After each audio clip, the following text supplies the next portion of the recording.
I am Ranjan. Welcome to our channel.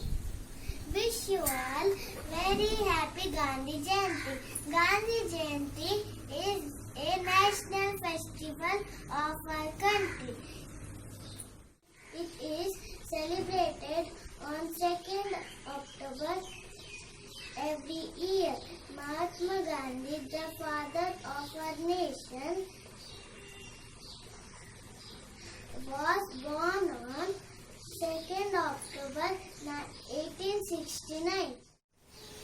He taught us to be honest and truthful. He fought for our freedom of our country. 2nd October every year is also celebrated as Shastri Jayanti.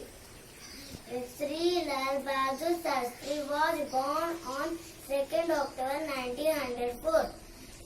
He was freedom fighter and the second Prime Minister of our country. He was Speaker of the